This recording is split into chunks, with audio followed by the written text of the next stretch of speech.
కూనంనేని సాంబశివరావు గారు మాట్లాడారు. ఆ యొక్క కిన్నెరసాని గురించి, అట్లాగే జూ పార్క్ గురించి, డీర్ పార్క్ గురించి, అట్లాగే ఆది శ్రీనివాస గారు కూడా మిడ్మానర్కి సంబంధించి, బోట్ అవసరాల గురించి, నాంపల్లి గుట్టకు సంబంధించి, హరిత హోటల్కి సంబంధించి, వేములవాడ రాజన్న గురించి, అట్లాగే వంక ఏరియా సంబంధించి, అట్లాగే భీమారం గురించి ప్రస్తావించడం జరిగింది. భూపతి రెడ్డి గారు కూడా పోచంపాడు గురించి, ఎకో టూరిజం గురించి, డిచ్పల్లి రామాలయం గురించి, అట్లాగే అడ్వెంచర్ టూరిజం గురించి, శ్రీరామ్ సాగర్ గురించి, రామడు గురించి కూడా మాట్లాడడం జరిగింది.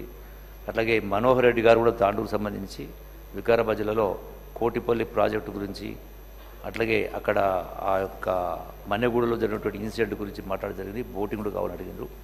అట్లాగే రామచంద్ర నాయక్ గారు కూడా మహబూబాబాదు సంబంధించినటువంటి ఈ కుర్మి వీరభద్రు గురించి కావచ్చు, ఆ యొక్క అట్లాగే పర్వతం ఏరియాకు సంబంధించి ఇవన్నీ కూడా ఇవన్నీ అంశాలు కూడా ప్రస్తావించడం జరిగింది. అయితే అధ్యక్ష, వాస్తవంగా టూరిజం అనేది రాష్ట్రానికి ఆదాయాన్ని సమకూర్చేటువంటి శాఖ, దాంతోపాటుగా ఉద్యోగ ఉపాధి అవకాశాలు కల్పించే శాఖ. గడచిన 10 సంవత్సరాల నుంచి ఒక టూరిజం పాలసీ అంటూ లేదు. రెండవది అధ్యక్ష, ఉన్నటువంటి ఆర్థిక పరిస్థితుల్లో టూరిజం డిపార్ట్మెంటు స్వతహాగా 100 కోట్లు ఖర్చు పెట్టి ఇవన్నీ చేసేది కాదు అధ్యక్ష. It facilitates. అందుకనే ఈ రోజున పాలసీ అనేది తీసుకురావడం జరిగింది. ఈ పాలసీలో భాగంగా చాలా అంశాలు ఉన్నవి. గౌరవ సభ్యులు కోరినటువంటి ప్రతిదీ కూడా ఇవన్నిటిని కూడా పారదర్శకంగా ఈ పాలసీలో అన్ని పొందుపరచడం జరిగింది.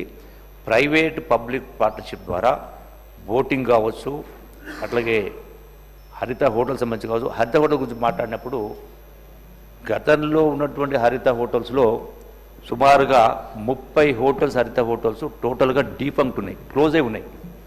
అంటే ఈ హరిత హోటల్స్ను ఎకనామిక్ వయబుల్ కావాలంటే వాడు ఎవరు తీసుకున్నా వాడికి లాభార్జన 4 పైసలు వస్తే తప్ప ఎవరు నడపరు. సో ఇవన్నిటిని కూడా ఆల్రెడీ డిపార్ట్మెంట్ ఇన్స్ట్రక్షన్ జరిగింది. వీటిని ఎకనామిక్ వయబుల్ చేయాలంటే ఏం చేయాలా? So come with the proposals. ఎందుకంటే కొత్త పాలసీ వచ్చింది కాబట్టి ఏ చర్యలైనా తీసుకుంటాం. ఈ యొక్క హరిత హోటల్స్ అవసరం చాలా ఉంది. ఉన్నవాటి క్లోజ్ అయిన వాటిని ఓపెన్ చేయడం, కొత్తగా నిర్మాణం చేయడం కోసం కూడా కావాల్సినటువంటి చర్యలన్నీ కూడా తీసుకుని ఏర్పాటు చేస్తాను.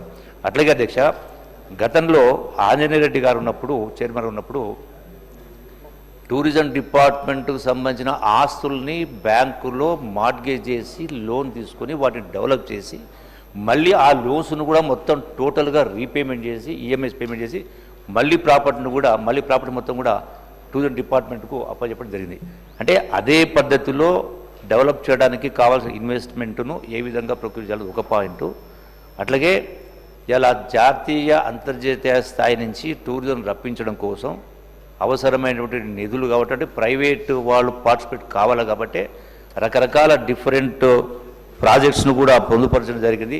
అంటే మెగా ప్రాజెక్ట్స్ కావచ్చు, అట్లాగే మీడియం ప్రాజెక్ట్స్ కావచ్చు. అంటే 10 కోట్ల నుంచి ఈవెన్ 1000 కోట్ల వరకైనా వచ్చేటువంటి వాళ్ళు వీళ్ళందరూ కూడా ఆకర్షించడం కోసం రకరకాల ఇన్సెంటివ్స్ కూడా ఈ పాలసీలో పొందుపరచడం జరిగింది.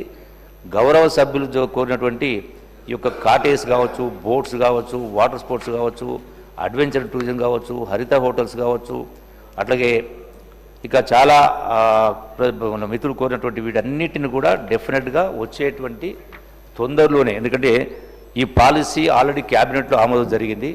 జీవో కూడా ఇచ్చి 3 days బ్యాక్ జీవో కూడా ఇవ్వడం జరిగింది.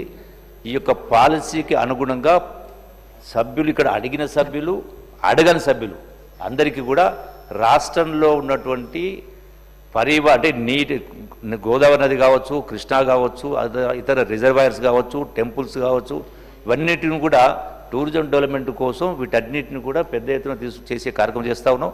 ఆల్రెడీ మాకు లక్ష్యం కూడా ఏంటంటే వచ్చేటువంటి 5 సంవత్సరాల కాలంలో టోటల్గా 15,000 కోట్ల రూపాయలు పెట్టుబడులు, ఇన్వెస్ట్మెంట్ ఆకర్షించి తద్వారా సుమారుగా 3 లక్షల మందికి ఉద్యోగ ఉపాధి అవకాశాలు కల్పించాలంటూ ఆలోచిస్తాను.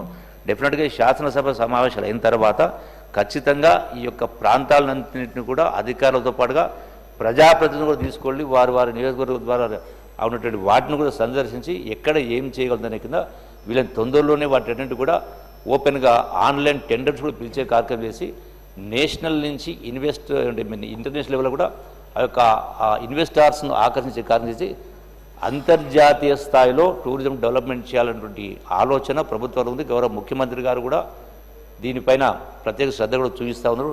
సో డెఫినెట్గా మీరు అడిగినటువంటి అన్ని సమస్యలు వీలైనంత తొందరలో, ఎందుకంటే రెవెన్యూ జనరేట్ కావాలంటే టూరిస్ట్ను ఆకర్షించాలంటే పెట్టుబడి పెట్టాలంటే ప్రైవేట్ ఇన్వెస్టర్స్ను ఇన్వాల్వ్ చేయాల్సిన పరిస్థితి ఉంది. కాబట్టి వీటన్నిటిని కూడా క్రోడీకరించి వీలైనంత తొందరగా రాష్ట్రంలో ఉన్నటువంటి టూరిజం డెవలప్మెంట్ కావచ్చు, అట్లాగే ఎకో టూరిజం కావచ్చు, టెంపుల్ టూరిజం కావచ్చు, మెడికల్ టూరిజం కావచ్చు, వీటన్నిటిని కూడా పెద్ద ఎత్తున తీసుకొచ్చి రాష్ట్రానికి ఆదాయం సమకూర్చే కార్యక్రమం చేస్తూ ఉద్యోగ ఉపాధి అవకాశం కల్పించే కార్యక్రమం చేస్తాను తెచ్చా. తప్పకుండా మీరన్న ప్రతిదాన్ని కూడా ఏ ఒక్కదాన్ని కూడా విస్మరించకుండా అన్నిటిని కూడా చేసే ప్రయత్నం చేస్తాం అధ్యక్ష. థ్యాంక్ యూ అధ్యక్ష. సమయం 12 గంటలు దాటిపోయింది. క్వశ్చన్ అవర్ 2 గంటల పైన మనం తీసుకున్నాము. Question hour is over. All the remaining questions are deemed to have been answered.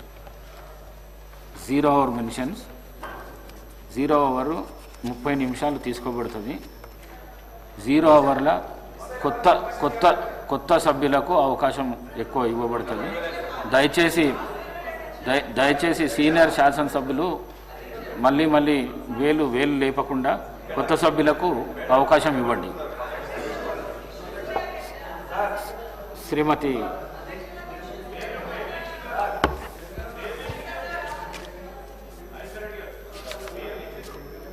అధ్యక్ష, నాకు అవకాశం ఇచ్చినందుకు మీకు ధన్యవాదాలు అధ్యక్ష. ఈరోజు నేను కాలువల గురించి మాట్లాడదలుచుకున్నా.